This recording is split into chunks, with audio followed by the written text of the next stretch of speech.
السلام عليكم، عاملين ايه يا حلوين؟ يا رب تكونوا بخير. قبل اي حاجة قولوا ما شاء الله على الجمال ده كله واعملوا لايك للفيديو، ولو مش مشتركين في القناة اشتركوا وفعلوا زر الجرس عشان توصلكوا كل فيديوهاتي الجديدة وتشجعوني اكمل وانزل لكم وصفات اكتر باذن الله. ويلا بينا دلوقتي نشوف عملنا الكلام الحلو ده كله ازاي.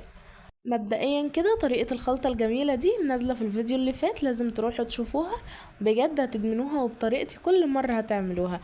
تاني حاجة الكرنب انا مجهزاه، سلقته وقطعته كده بالطريقه اللي انتوا شايفينها دي عشان يبقى جاهز معايا الحشو على طول وما ياخدش مني وقت وانا بحشي. الحله بقى دي الحله اللي انا عامله فيها الخلطه، حطيت فيها عروق كرنب كده وبدات ارص عليها المحشي بتاعنا. دي طريقه الحشو معايا، بحط الورق على ايدي كده وبحط فيها الرز وببدا الفها واشيل الرز الزايد من الجناب. الموضوع سهل وبسيط خالص، معرفش الناس اللي مش بتعرف تحشي دي يعني ما بتجيش تشوف الفيديو بتاعي وتتعلم منه ليه. هنا بقى يا جماعة بعد ما خلصت الحلة كلها وحشيت كمان كام قرن فلفل كده بيدوا طعم خطير قوي للمحشي. وطبعا لما تتفرجوا على الفيديو اللي فات تعرفوا ان الصلصة دي انا شايلاها من خلطة المحشي. تمام. حطيت بقى شوية على الوش كده وبدأت ان انا اسقي المحشي بتاعنا.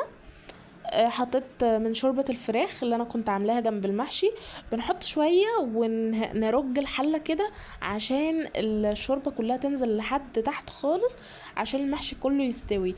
تمام. حطيت بقى طبق كده بعد ما سقيته، حطيت طبق فوق المحشي بتاعنا عشان ده يكتم البخار في قلب المحشي ويستوي. في الوقت ده بقى جبت الفراخ كنت سلقاها ومقطعاها كده عشان احمرها بقى، حطيت عليها باقي الصلصة اللي انا كنت شايلاها من صلصة المحشي. بدأت ان انا افردها عليها كده زي ما انتوا شايفين. بجد يا جماعة بتديها لون خطير قوي، وانتوا اكيد شفتوا يعني في بداية الفيديو، بجد اللون تحفة قوي قوي. كده خلصناها اهي، وهندخلها بقى الفرن تتحمر.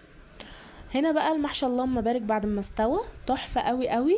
وشوفوا بقى جمال الاكلة دي وطعمتها، بجد اللهم بارك عليها، هتعجبكم قوي قوي لما تجربوها. ولو وصلتوا لحد هنا بقى ما تنسوش تصلوا على النبي في الكومنتات، وباي باي.